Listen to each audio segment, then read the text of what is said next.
नमस्कार, स्वागत है आप सभी का रिपब्लिक भारत पर। मैं हूं आपके साथ सुजाता, मेरे सहयोगी अनूप भी मौजूद है। लेकिन सबसे पहले आपको बड़ी खबर बताते हैं। दिल्ली के मुख्यमंत्री अरविंद केजरीवाल फिलहाल ईडी की कस्टडी में, और यहां से खबर आ रही है कि वो जांच में सहयोग नहीं कर रहे हैं, सवालों का सही जवाब नहीं दे रहे हैं। बीती शाम 6 बजे तक उनसे लगातार पूछताछ की गई है। 10 सवालों के जवाब दर्ज करवाए गए हैं, लेकिन ये खबर है सूत्रों के हवाले से कि वो सहयोग नहीं कर रहे हैं, ईडी के सवालों का सही तरीके से जवाब नहीं दे रहे हैं। केजरीवाल से ईडी की पूछताछ लगातार जारी है। बीती शाम 6 बजे तक उनसे पूछताछ की गई है। ये सूत्रों के हवाले से खबर आ रही है कि वो सहयोग नहीं कर रहे हैं जांच में, लेकिन लगातार आदेश जरूर जारी कर रहे हैं सरकार चलाने के लिए। अभी भी वो मुख्यमंत्री के पद पर कायम है, पद से इस्तीफा नहीं दिया है, और जांच में सहयोग न करने की खबर भी आ रही है सूत्रों के हवाले से। तो देखिए, केजरीवाल सहयोग नहीं कर रहे ईडी को, लगातार उनसे पूछताछ की जा रही है। कल शाम 6 बजे तक पूछताछ हुई है और 10 सवालों के जवाब दर्ज कराए गए, लेकिन कई सवाल ऐसे हैं जिनके जवाब अरविंद केजरीवाल नहीं दे रहे हैं।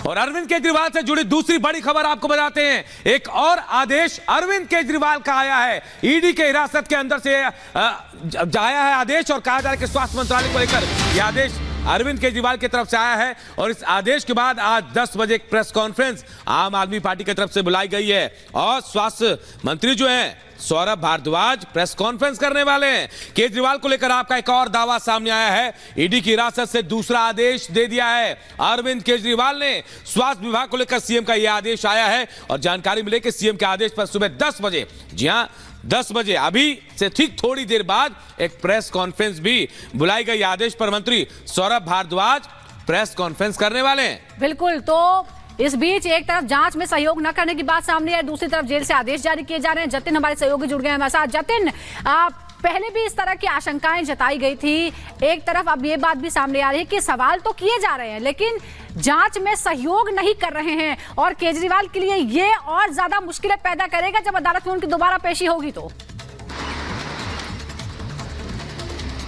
आज बिल्कुल ये उनकी मुश्किलें इस लिहाज से भी बढ़ाएगा क्योंकि बहुत जल्द ईडी को इस पूरे मामले में अपनी जांच पूरी करनी है। सुप्रीम कोर्ट ने बोल दिया था कि 6 महीने में आप अपनी इस पूरे मामले में जांच पूरी करें, लेकिन अरविंद केजरीवाल जो कि 6 दिन की कस्टडी में है, आज तकरीबन 5वां दिन है, लेकिन उसके बावजूद वो जांच में सहयोग नहीं कर रहे हैं। बताया ये भी जा रहा है कि कल शाम को 6 बजे तक अरविंद केजरीवाल से, मेरे पीछे जो आप ये ईडी का दफ्तर देख रहे हैं, यहीं पर पूछताछ की गई।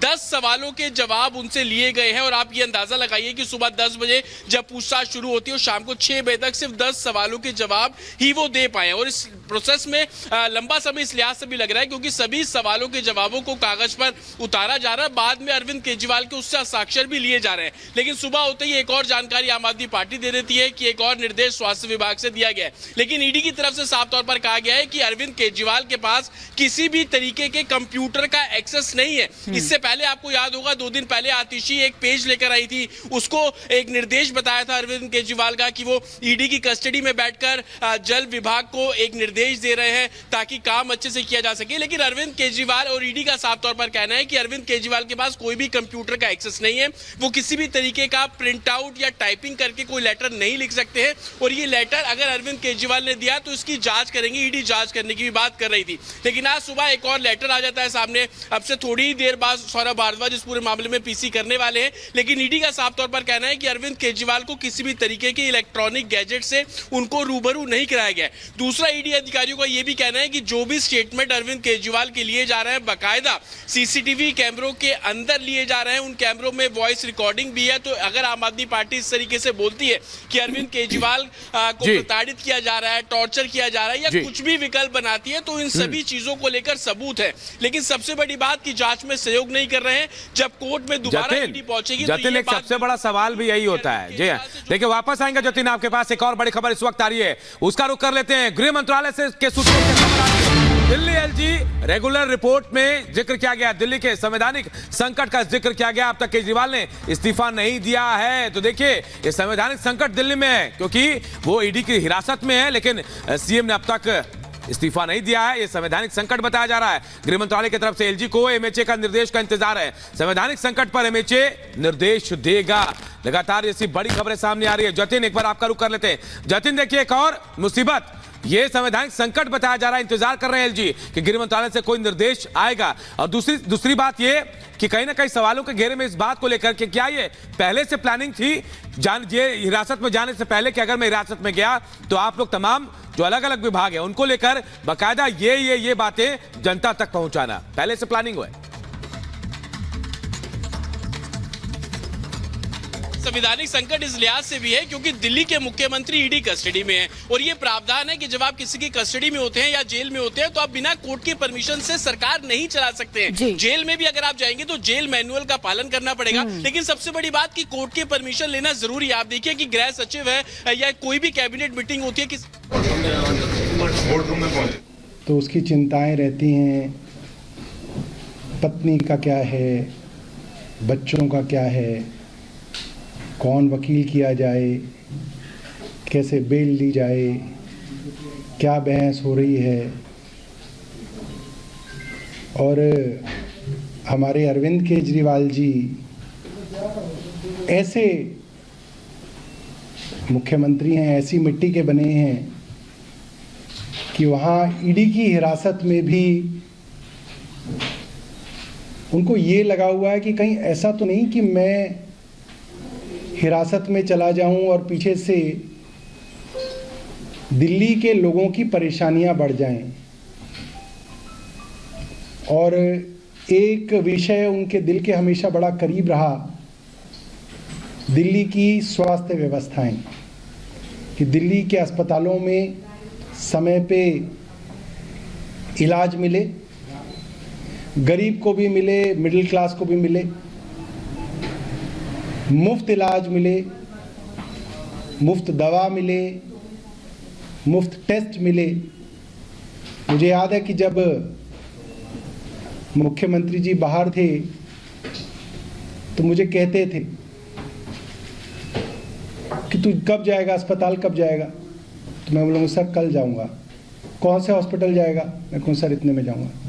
अच्छा ठीक है। तो मैं कई बार फेसबुक लाइव और ट्विटर पे लाइव दिखता था, कई बार टीवी की तरफ से लाइव दिखता था, तो कहते थे अरे तू सीधा ही स्टोर में क्यों चला जाता है, तू पहले खिड़की पे जाया कर, जहाँ पे दवा मिलती है उस खिड़की पे जाया कर, वहाँ पे उन्हें पता नहीं लगना चाहिए कि तू मंत्री है, वहाँ लोगों का पर्चा ले लेकर पूछा कर कि इस पर्चे के अंदर 3 दवाइयाँ हैं तो कितनी मिली, देखा कर कि वही दवाई है या नहीं है। इस बीच ईडी ने केजरीवाल से पुराना फोन मांगा है। सूत्रों के हवाले से खबर है केजरीवाल को फोन की जानकारी नहीं है। शराब नीति लागू करने के समय जो फोन इस्तेमाल किया जा रहा था वो गायब है। केजरीवाल के पुराने फोन की तलाश है ईडी को, और कुछ और डिजिटल डिवाइसेस की भी जानकारी लेने की कोशिश की जा रही है। ईडी को ये लगता है कि वो एक अहम सबूत हो सकता है, लेकिन केजरीवाल ने कहा, पहले ये सूत्र बताते हैं कि उनको नहीं पता कि उनके फोन कहाँ गए। शराब नीति लागू करने के समय के फोन की तलाश है। क्या किया, फिर मैं बताता था कि ऐसे किया ऐसे किया। और मोहल्ला क्लिनिक्स के विषय में कई बार लोग डायरेक्ट शिकायत कर देते थे, तो पूछते थे कि ये मोहल्ला क्लिनिक यहाँ पे है, इसमें तो इतने दिनों से डॉक्टर नहीं है, क्यों नहीं है? इतने दिनों से है तो अफसर ने क्या कार्रवाई की, तुमने क्या किया? एक एक चीज का ध्यान रखते थे। और पता नहीं किस मिट्टी से बने हैं कि आज हिरासत में हैं तो भी दिल्ली के लोगों के स्वास्थ्य की चिंता है।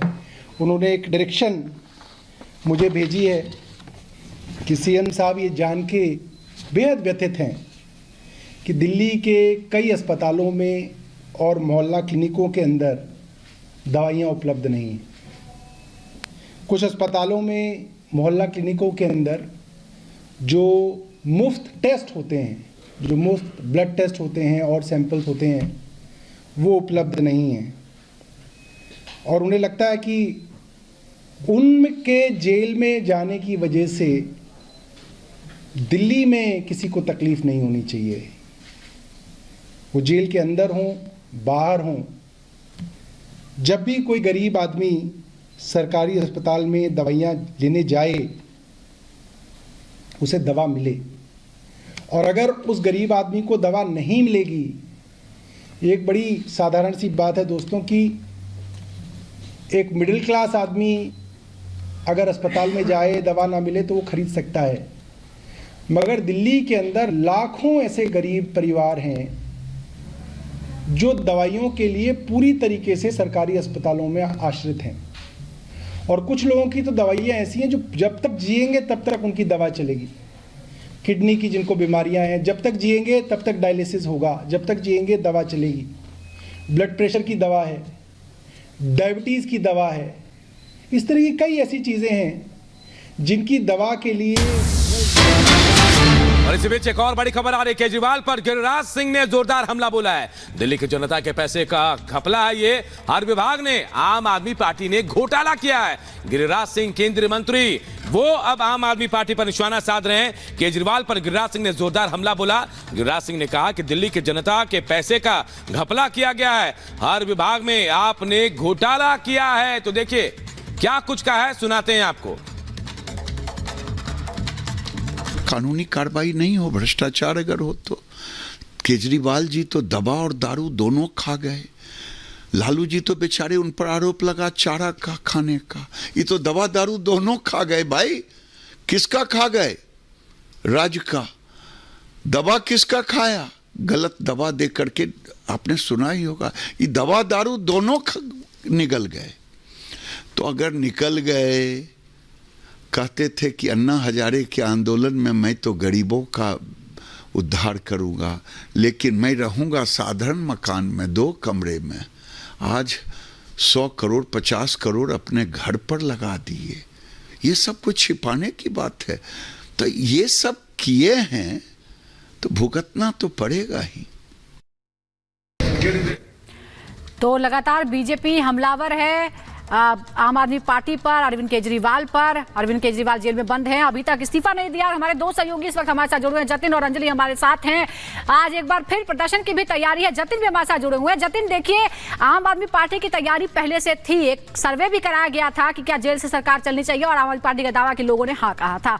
अब क्या हमें एलजी के ही आदेश का इंतजार करना होगा, तभी पता चलेगा कि आखिरकार सरकार चलेगी कैसे दिल्ली की? आज बिल्कुल देखिए, संवैधानिक संकट इस लिहाज से भी है क्योंकि दिल्ली सचिवालय को चलाने की जिम्मेदारी अरविंद केजरीवाल की है, दिल्ली के मुख्यमंत्री की है। जो भी बड़े फैसले लेने हैं उसके लिए कैबिनेट की जरूरत है और सचिवों के साथ बैठक की जरूरत है, उनके डायरेक्शंस की जरूरत है। लेकिन अरविंद केजरीवाल जब बतौर मुखिया अगर जेल में होंगे या ईडी कस्टडी में है तो वो किस तरीके से काम करेंगे? सिर्फ एक लेटर पर भेज देने से, या जो क्लेम कर देती आम आदमी पार्टी की, ये निर्देश अरविंद केजरीवाल का ईडी कस्टडी से है, उससे कामकाज नहीं चलेगा। तो एलजी का देखना होगा कि इसमें क्या कुछ रुख रहने वाला है। लेकिन कानून ये बोलता है कि बिना कोर्ट की परमिशन से ऐसा नहीं हो सकता है। अब देखना होगा कि आम आदमी पार्टी क्या कोर्ट का रुख करती है। अगर कोर्ट का रुख करती है तो उसमें क्या कुछ दलीलें होंगी। अगर जेल भी चले जाते हैं, जब कस्टडी खत्म हो जाएगी तो उसके बाद जेल मैनुअल का पालन करना पड़ेगा। उसके कुछ नियम कायदे कानून है, एक लिमिटेड समय मिलता है, कैबिनेट की बैठक वहां पर नहीं हो सकती, गृह सचिव की मीटिंग वहां पर नहीं हो सकती। तमाम ऐसी चीजें हैं जो एक प्रोटोकॉल है, वो जेल या ईडी कस्टडी में पूरा नहीं हो सकता। लेकिन सबसे बड़ी इसमें बात यही है कि कोर्ट का निर्देश इसके अंदर बिल्कुल जतिन, यही सबसे बड़ा सवाल है। सबसे बड़ा सवाल यही है कि आखिर कैसे ये सब कुछ हो रहा था, क्योंकि ईडी का कहना है कि ना हमने कोई कंप्यूटर दिया ना ही कुछ और दिया। तो ऐसे में आदेश कहां से आ रहे हैं?